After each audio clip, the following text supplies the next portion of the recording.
ভোটের দামামা বাজতেই ফের মাথা চাড়া দিয়ে উঠেছে নাগরিকত্ব নথি সংক্রান্ত জটিলতা। আর এই জটিলতার জেরে সোমবার সাত সকালেই চরম উত্তেজনা ছড়ালো পূর্ব বর্ধমান জেলার কাটোয়া মহকুমা শাসকের দপ্তর চত্বরে। বৈধ নথিপত্র থাকা সত্ত্বেও ভোটার তালিকা থেকে নাম বাদ যাওয়ার অভিযোগে ক্ষোভ উগরে দিলেন শয়ে শয়ে সাধারণ মানুষ। সোমবার ভোররাত থেকেই মহকুমা শাসকের দপ্তরের সামনে দেখা যায় সাধারণ মানুষের উপচে পড়া ভিড়। অভিযোগের তীর মূলত এসআইআর কর্মকর্তাদের দিকে।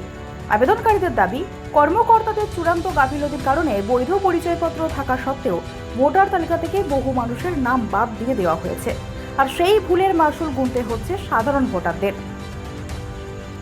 চৈত্রের প্রখর দাবদাহ উপেক্ষা করে দীর্ঘ লাইনে দাঁড়িয়ে থাকতে দেখা যায় সাধারণ মানুষকে। বিশেষ করে দূর দূরান্ত থেকে আসা প্রবীণ নাগরিক ও মহিলাদের কষ্ট চরমে পৌঁছায়। দীর্ঘক্ষণ লাইনে দাঁড়িয়ে থেকেও সুরাহা না মেলায় প্রশাসনের ভূমিকা নিয়ে প্রশ্ন তুলেছেন অনেকেই। আবেদনকারীদের দাবি, নথি যাচাইয়ের প্রক্রিয়া আরও স্বচ্ছ করা হোক এবং কর্মকর্তাদের খামখেয়ালিপনায় যাতে সাধারণ মানুষকে অহেতুক হয়রানি না হতে হয় তা নিশ্চিত করুক প্রশাসন। এদিন সংবাদ মাধ্যমের মুখোমুখি হয়ে আবেদনকারীদের একাংশ সরাসরি নির্বাচন কমিশনের বিরুদ্ধে ক্ষোভ উগরে দেন। তাদের অভিযোগ, এটা কোনো যান্ত্রিক ত্রুটি নয়, বরং অনেক ক্ষেত্রে একে পরিকল্পিত চক্রান্ত হিসাবেও দেখছেন তারা। নাগরিকত্ব ভোটাধিকার কেড়ে নেওয়ার এই আশঙ্কায় সাধারণ মানুষের মধ্যে তীব্র আতঙ্কের সৃষ্টি হয়েছে।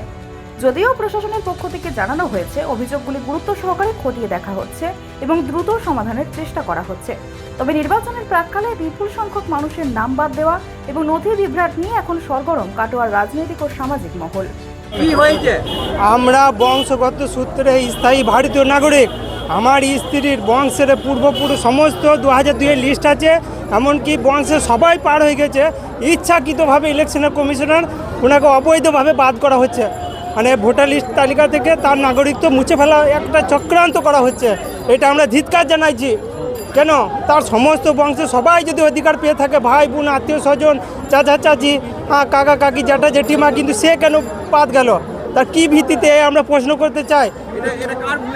এটা শুধু ইলেকশনার কমিশনার ভুলের জন্য, এটা সাধারণ মানুষকে এত হাজার হাজার কোটি কোটি মানে ইচ্ছাকৃত বাদ করে দেওয়ার জন্য ইচ্ছাকৃত প্ল্যান।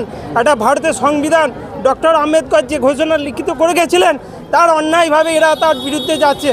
এটা আমরা তীব্র প্রতিবাদ এবং ধিক্কার জানাইছি। এবং মাননীয় রাষ্ট্রপতি সাবিনা বেগম, আমার নাম, আমি স্বামী শেখ জালালউদ্দিন। কি হয়েছে? এসআইআরের যে ব্যবস্থাপনা নেওয়া হয়েছে, এসআইআর আমাদের হিয়ারিং করা হয়েছিল। হিয়ারিং করার পরে আমাদের নাম আন্ডার জুডিশিয়াল এসে গেছে। ফের আমরা অনলাইনের আপিল করেছি, তার সাথে আবার অফলাইনের আপিল করার জন্য এখানে এসেছি, ওই ফর্মগুলো জমা দেওয়ার জন্য। হ্যাঁ, আমি এসেছি সকাল 6টা থেকে। কষ্টের সীমা নেই, বুঝতে পারছে না কটা বাজলো এখন। কার এগুলো অফিসারদের ভুল, যারা এসআইআরে হিয়ারিং করেছে তারা আমাদের নামগুলো কেটে দিয়েছে। আমি অসুবিধা মানে আর ভাষা দিয়ে বলা যাবে না কি অসুবিধা ভোগ করছি। আমার স্ত্রীর কাছে তার মাধ্যমে সার্টিফিকেট দিয়েছি, তার জন্ম 13 নম্বর সার্টিফিকেট আছে, 2002-এ সার্টিফিকেট ভোটার লিস্টের নাম আছে, 95 সালে তার ভোটার লিস্ট তৈরি হয়েছে, 93 সালে সে ভোট দিয়েছে।